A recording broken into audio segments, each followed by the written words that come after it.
welcome to Lather Talk, a wet shaving podcast. I'm your host, John, aka Lather Hog, and with me is my co-host, Gerard. Hey, what's going on, everyone? Hey, Gerard Shaves here. And for our special guest today, we have Dennis, the owner and artisan of Spearhead Shaving. Hi, Dennis. Thank you for joining us tonight. Hey, guys. Happy to be here. Awesome. Well, let's launch into this chat then. If you had a desert island shave setup, so it's the one that you're going to use forever and ever for the foreseeable future, do you have a razor, a brush, software? Software is optional since you could pick your own, or you can make your own from the island remnants. But what would you choose as far as like razor and brush? So for the razor, I would probably choose the Gillette Tech that I'm using right now. It's one of the plastic handled ones, and I just love it. It's so light. It's just a fantastic razor. I'd probably take that. And it was made in whatever year, right? It was stamped in the United States, so it's probably going to last forever. So that's the razor I'm going to go with. In terms of brushes, I'm really not a brush guy. The brush that I use day in and day out every single day is the 24 millimeter Timberwolf from Maggards. Probably a $15 brush. I love it. So that's the one I'm taking.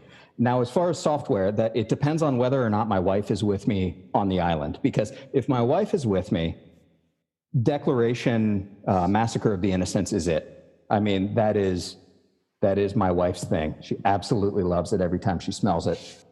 So if my wife is not on the island with me, I would probably bring Spitfire from Phoenix and Bow. And for this soap, it's really the imagery of it. It's got this iconic World War II airplane on it. I really like that imagery. And the scent of that soap, I think it's leather, tobacco, and what is it, Gerard? You probably know. Juniper? Juniper, yeah, that's exactly what it is. And it's just this kind of deep, dark, very World War II-esque scent that I can kind of relate to because I like the history. So that's my answer. That's my setup. So, Dennis, when we spoke about all this, a while back, I like to kind of know everyone's story, like every time in the beginning. So, before jumping into Spearhead and everything that you've done with it and all the work that you've done with it, how did you get started into wet shaving in general as a hobby? Yeah, so I started wet shaving probably about 3 years ago, and I've been shaving for 20 years, but traditional wet shaving for 3.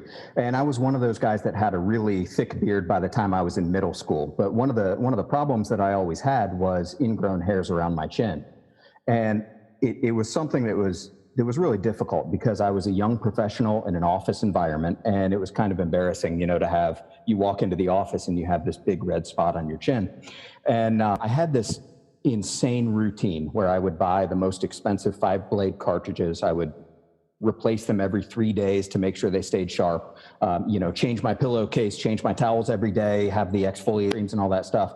And it was so frustrating because the problem never went away. And then my dad got into wet shaving a couple of years ago, and he said, I've heard that a single blade can kind of fix that problem. So I was willing to give it a shot. So I went on Amazon, I bought my cheap twist to open razor and Taylor of Old Bond Street like everybody else. And for me, it was absolutely amazing. The problems with the ingrown hairs went away like immediately.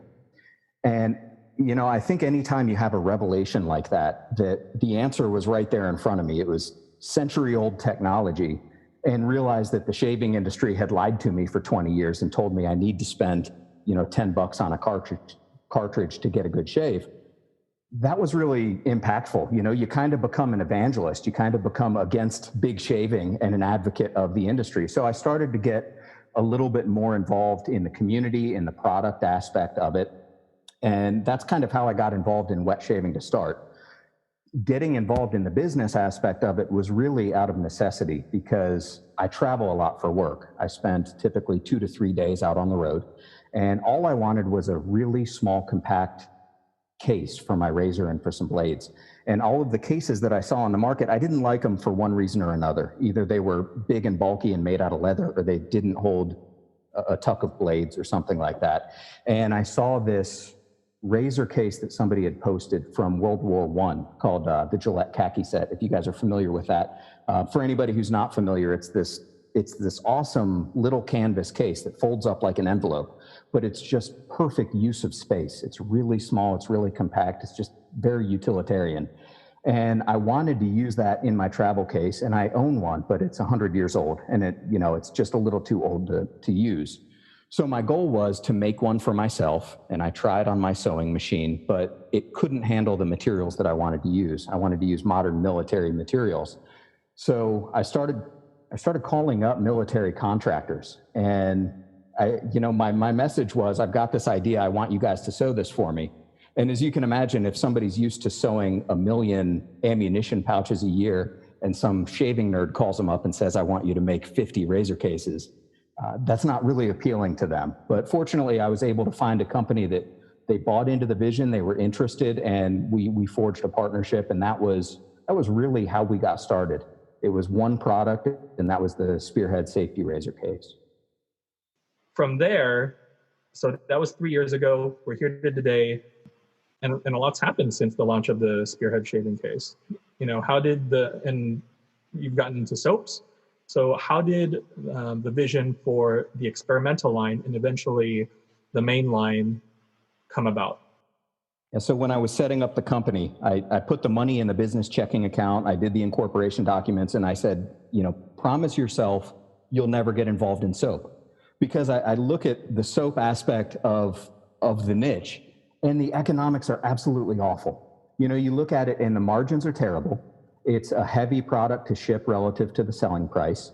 It's super crowded and competitive. There are lots of people doing it. And, anybody with enough desire and effort can figure out how to make soap. And so I said, Dennis, you're never going to do it. I'll never make soap. And then, so I work in sales, and I think one of the fatal flaws of salespeople is we can fall in love with our own ideas, right? And what happened is I found this little bottle of Seaforth aftershave, and I had never heard of the brand before. And I'm looking at this tiny little bottle, and it's shaped like a whiskey jug, and it's got this really stylized script that has a lot of energy and a big exclamation point. And the mascot on the logo is this kind of kilted Scottish guy who's always marching forward. He's never standing still. And I'm looking at this little bottle from 1940 and thinking, this is every image I have of men's products from the 1940s wrapped up in one little package. And I fell in love with it. I thought it was a really cool thing. And so I researched the brand and realized that they were pretty popular in the 40s and 50s, but went out of business, sometime in the 70s or 80s. And against my better judgment, I set a goal for myself to bring the brand back to life. And so what that meant for me was really starting from scratch and figuring out how to make soap, figuring out the supply chain aspects of it, marketing, promotion, all of those things. And I gave myself 9 months to get it all done. But I'm happy to say that we're starting to get to the point where we're near the launch of that product.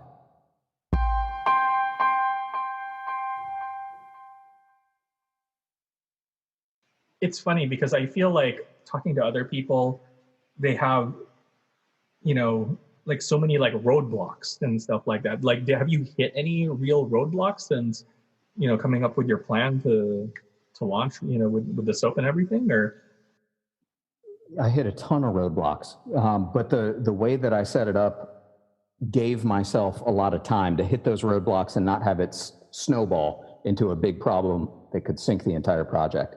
And so that was intentional the way I set it up, because all throughout the process, I would make mistakes. I would screw up packaging, send out some orders and they get damaged, and figure out that my packaging is wrong. So there were tons and tons of little missteps, but fortunately there was nothing so big that it kind of derailed the project.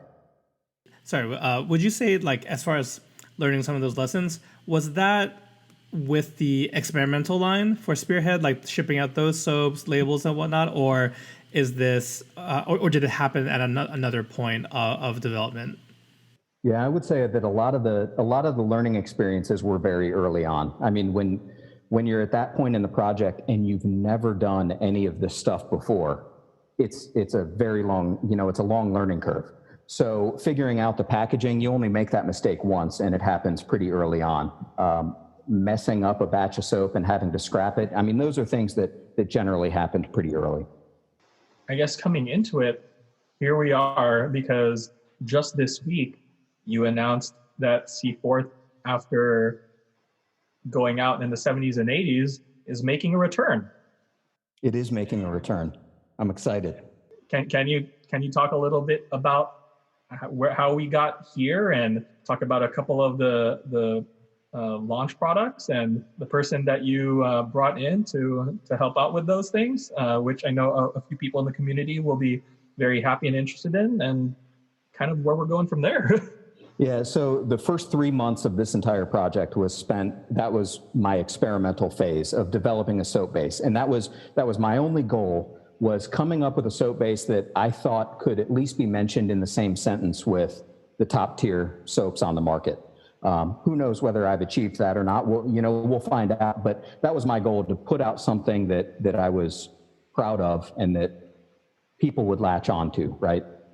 And throughout that entire process, I kind of had this agreement with customers where they didn't know what they were buying. They didn't know, the base was unproven. It was the first time I ever made it. They didn't know what the scent notes were or how strongly it was perfumed or anything like that. But I was really upfront and honest that this is an experimental product. The flip side to that is they were inexpensive. Everything I've sold up until this point has been anywhere between $8 and $12. So that was kind of the bargain that I had with customers. And I was really afraid that I didn't know if people would get the vision. I didn't know if they would perceive it as this is a cheap soap, or if they would understand that this is a work in progress. And to my delight, people latched onto it, and they were super helpful, to the point where I correspond with the people regularly to get feedback on the soap. So after that first phase, I made it to the point where I had a base that I thought was ready for prime time at least. And then the next phase was just kind of scaling it up a little bit, graduating from making 6 soaps at a time to making 12 and then 20. And figuring out, where will I source all of these ingredients, all of the components, and how much will they cost me, so I can make sure that my costing is in line. And then we made it to where we are today, or kind of the phase that we're into today, where it all shifts from tinkering and trying to experiment to now I'm coming up with the sense for a real product. I've got the base settled. I need to come up with the packaging and the branding. And I knew that in this kind of singularity we have with soap bases, there are 2 things that can differentiate a product. It's either packaging or it's fragrance. And I think fragrance is the more compelling of those 2. And I wanted something that was timeless, that was noteworthy, that would still be valuable 10 years from now. And so I knew I couldn't do it myself. And a really obvious choice is Sean Marr from Chatillon Luxe, or Marr Olfactive. And so I reached out to him, and we made an agreement, and so he's developed the first 2 scents that will be developed for Seaforth. I think so often in this hobby, and I've been in it for a while. I've told John and a lot of people that just I kind of dived into the community end maybe only within the past year or so, but yeah, just to kind of like separate yourself from everyone else, because I mean, we're all shavers. We've used a ton of the products. Like, everyone is putting out good stuff. Very few people are putting out at the least just average stuff. Everyone is really like pushing great products. And so when I heard that, that Seaforth was going to come back and everything, this is just something so different because it is a throwback. I imagine some people might remember that from way back when. And so many people nowadays are just gonna be like, oh, I never heard of this company before. And they're gonna look it up. They're gonna see how you said that they went head to head kind of against Old Spice. And I think it's gonna really, really excite. I've already seen that it's excited a lot of people already. Actually, that's probably something I should ask. You just announced it a couple of days ago. Like, what has the feedback been since the announcement of Seaforth coming back? The reception since the announcement has been, it's been fantastic. I mean, you said it yourself. It's not a relationship between a company and a customer. This is a small, tight-knit community, and we're all friends. We all interact with each other. We see the same people on Instagram and in IRC and on Reddit and everything. And so over the course of the last year and a half, I've really gotten to know a lot of the community. And I think people have a pretty good understanding of what I'm trying to achieve. They understand who the perfumer is behind it. And the support and words of encouragement and everything have just been just absolutely outstanding. You know, for a one-man show who cooks soap in his kitchen, you know, to have so many people not just talking about the product, but cheering you on and genuinely wanting you to be successful. It's really rewarding, because this isn't my job. I mean, I have a full-time job. This is my hobby. It's my passion, and I do it because I love it. And if it ever stops being fun, I'm not going to do it anymore.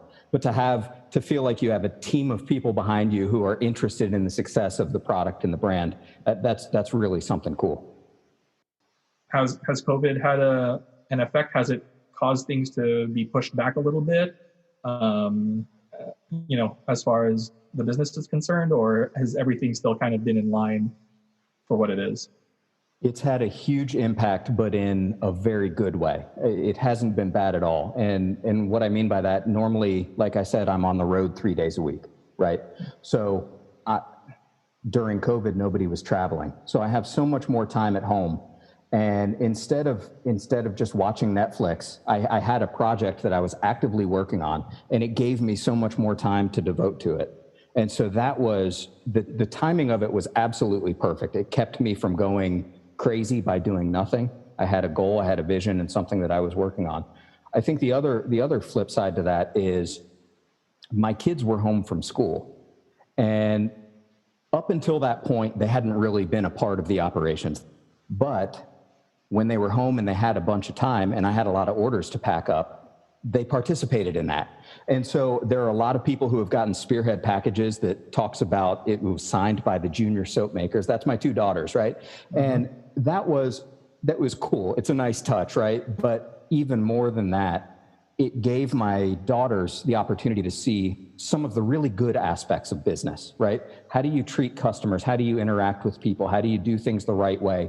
How do you take care to put the label on straight, not crooked, just because it's the right thing to do, right? It gave me an opportunity to kind of work side by side with my little girls and show them some of the aspects of business that I think are important.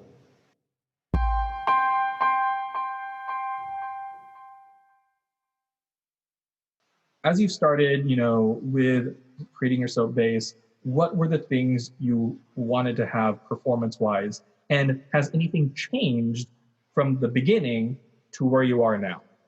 Yeah, so when I think about performance criteria, we all know that a soap can't be drying, right? Some people talk about post-shave feel. My strict criteria there is that it can't dry out my face. If it makes my face feel really nice, all the better, but I'm not expecting a soap to be a moisturizing product. So then I look at the other performance characteristics, and I've always had a focus on, I want the soaps to be very accessible for a new user, something that's easy to lather, something that's really easy to work with. So in terms of performance, ease of lather was very, very important. Slickness is a given. If a soap doesn't have slickness, it just doesn't make anybody's cut. But then one of the performance criteria that, you know, I don't even know what you'd call it. Sometimes people talk about cushion, and I don't like the word cushion because I really don't even know what that means.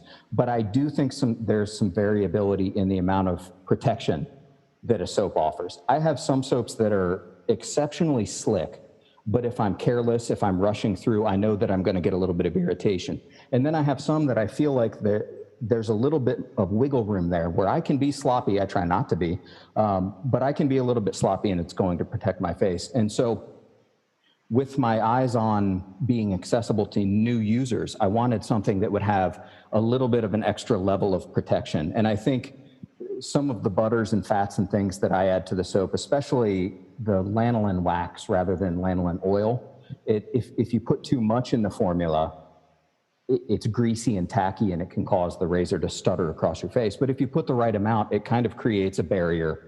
And so those are really my performance criteria. I want it to be very easy to use for somebody, and I want it to be protective and forgiving for a new user. In terms of whether anything has changed over time, no, not really. That's really what I set out to achieve in the beginning.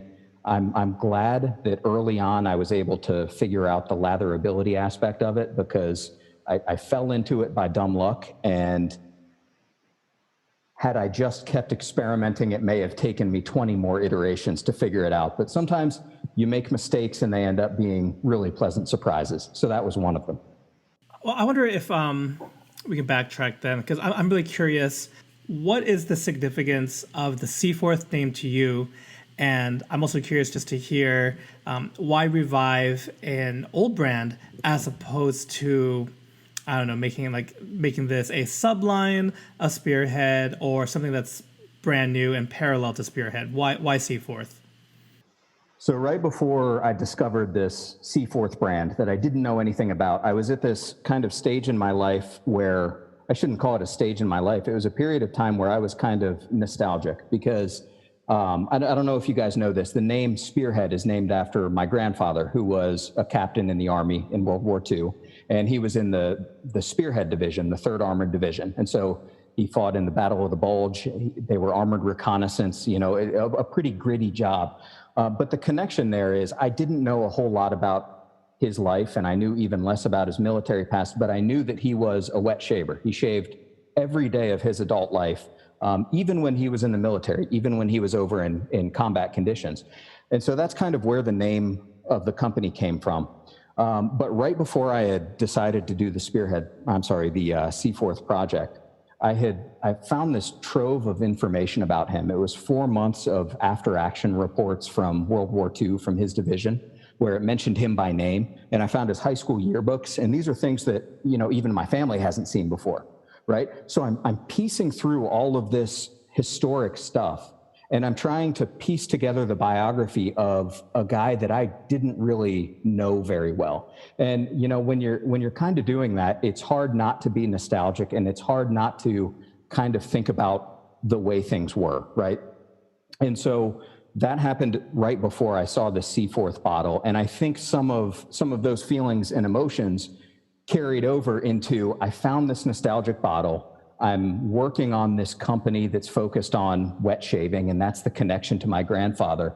And I think a lot of those things combined to really bring the Seaforth brand to life. You're already diving into the past, right? So, of course, a legacy brand that your grandfather might have used, or at least, his peers and people in the time. Seaforth and Old Spice were launched within 1 year of each other. And for the first 2 decades that they were in business, they were in head-to-head competition. Seaforth came out with their Heather scent first, and Old Spice had their classic spiced scent. And this was a really popular product for decades. And so I think it's really cool to know that not only did he probably use Seaforth at some point in time, he probably used a Gillette khaki set, the same one that I'm recreating, almost a century later. And that's really cool. That connection to the history of wet shaving, I think it's really valuable. And I think it brings to light this reality of wet shaving that we had all this stuff figured out 100 years ago. We had the products, we had the razors, we had the cases, we had the kit and the gear and all that stuff.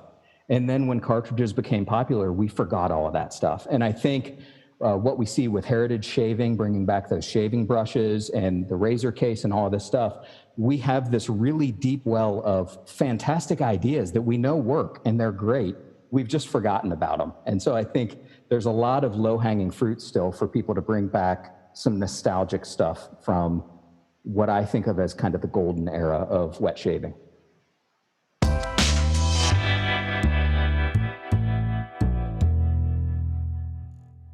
Any last words for our listeners? If the mic's on you, I guess.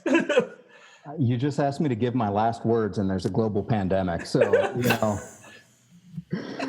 given that, I don't know that I want to give any last words. But, I think that one thing I will say to anybody that's listening is I continue to be just absolutely overwhelmed with the tightness of the community, the generosity of the community, just the fact that there is a community at all. When I was getting started, I reached out to a number of different artisans to ask questions, and I tried to never ask anything that was a trade secret, but it was little practical day-to-day stuff, right? And with the exception of one time, everybody got back to me. Everybody got back to me, and one of those was, I'm going to go into a story on a short outro here, but Rod at Sterling, before I even got started making the Spearhead safety razor case, I emailed him. He didn't know me from Adam. And I sent him a note and I said, here's what I'm thinking about doing. Before I take a couple $1,000s and put it into this project, what do you think about it? Am I just in love with my own idea, or does this thing have legs? And I didn't really expect a response. But lo and behold, a day later, I get an email back from Rod. And not only is it a response, it's a really thoughtful response with words of encouragement saying, hey, I think you've got something here. I think if you work at it, you've got a really good product. And so, if it weren't for that one interaction with me and Rod, there would be no Spearhead Shaving Company. There would be no razor case. There would be no experimental soaps. And so I think the community is so great that a lot of the great things that happen are spurred by the good people that are within the community. So I think I would close out on that thought, that I'm so grateful for the people that I get to interact with and the people that have helped me along the way. Awesome. Thank you so much, Dennis. We really appreciate you coming on. Both Gerard and I have been big fans of what you've been doing with Spearhead. We're super excited with what's coming with Seaforth, and we just want to wish you all the success, that people will discover you through whatever means, word of mouth, through the community. Just thank you so much for your time, Dennis, and we just really enjoyed talking with you. Thanks, guys. Thank you for joining us on this episode of Lather Talk. You can find all the links for Spearhead Shaving Company in the show notes below. If you're enjoying the podcast, you can help us out by leaving a 5-star review on Apple Podcasts. Stay safe, and we'll catch you next episode.